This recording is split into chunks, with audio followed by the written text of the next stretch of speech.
Welcome in this channel. Today we are taking numerical related to parallel plate capacitor. Before to start numerical of parallel plate capacitor, we can revise formula related to this parallel plate capacitor.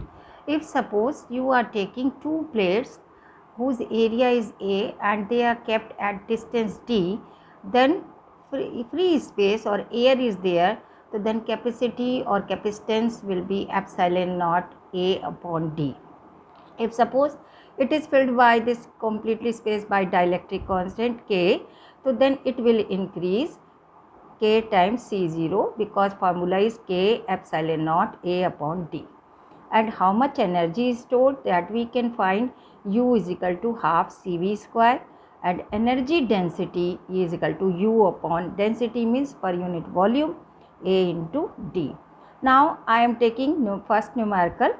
Area of each plate of parallel plate capacitor is 90 centimeter square. Okay, and the distance between them is 2.5 millimeter. The capacitors charged to potential difference of 400 volt.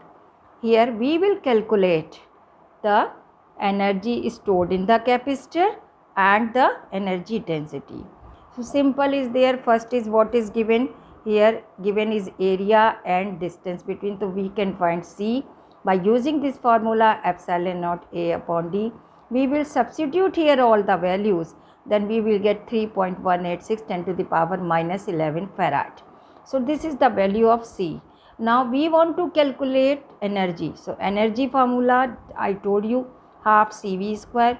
C we have calculated, V is given, and V is how much? 400 volt. We will substitute here all the values. Then we will get electrical energy is 2.4 into 10 to the power minus 6 joule. Now energy density. How will we calculate energy density? I told you energy upon volume.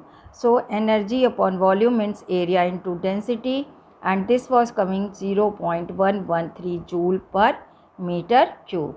So this is the solution of this question. We will take more question. Now question number 2 in this way.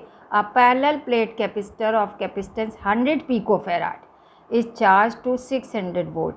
So C is given 100 picofarad and charge voltage is given, potential is given 600 volt.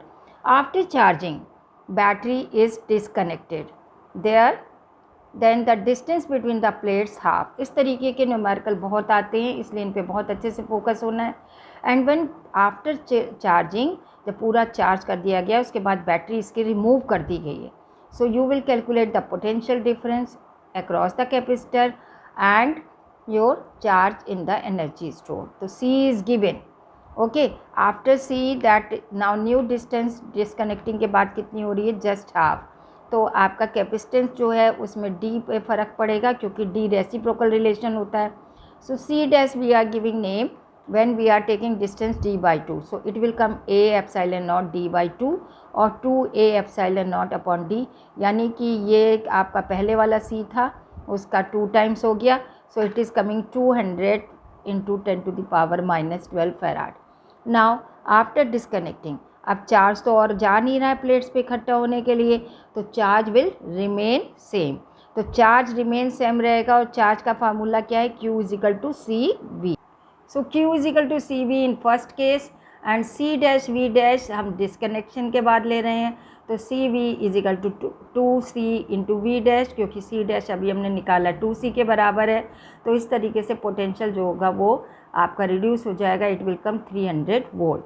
अब पूछ रहा है change in energy store. तो change in energy store का मतलब final energy minus initial energy. यहाँ आप सारी वैल्यू सब्सिट्यूट करोगे. Half C dash V dash square minus half C V square, so 9 into 10 to the power minus 6 joule. दूसरा आप ऐसे भी कर सकते हो, सी डैश की जगह 2C लिखो और वी डैश की जगह आप V बाई 2 लिखो ये यहाँ पे, तो भी आप इसको सॉल्व करके सेम आंसर आएगा. It will come 9 into 10 to the power minus 6 joule. Now next question. Here the area of each plate capacitor is given 100 centimeter square and distance is also given 2 centimeter.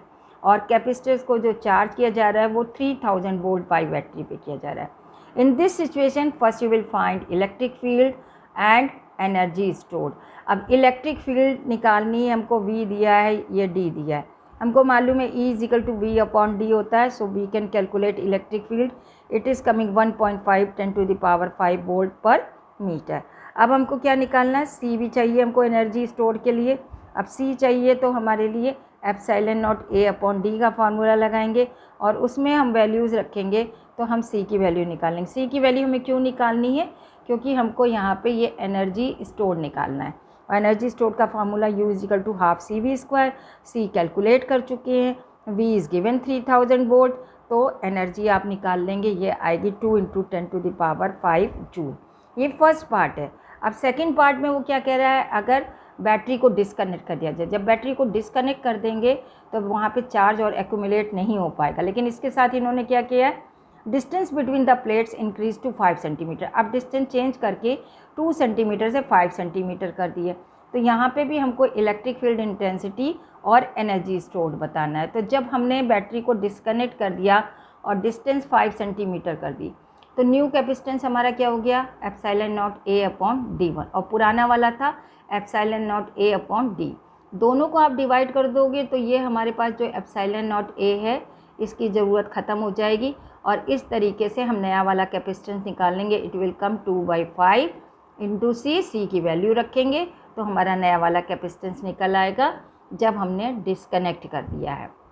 अब disconnect कर दिया है तो इसके बाद E = हमें मालूम है क्या इसके बराबर होता है, E = आपका σ/ε0. और सिग्मा क्या होता है, Q/σ.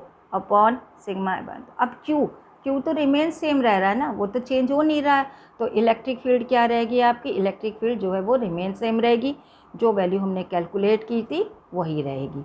अब पोटेंशियल डिफरेंस में क्या है, इलेक्ट्रिक फील्ड तो सेम रह रही लेकिन डिस्टेंस चेंज हो गया है, तो इसलिए यहाँ पे पोटेंशियल डिफरेंस चेंज हो गया, ये 7500 वोल्ट हो गया है, जबकि आपको पहले 3000 वोल्ट दिया हुआ था.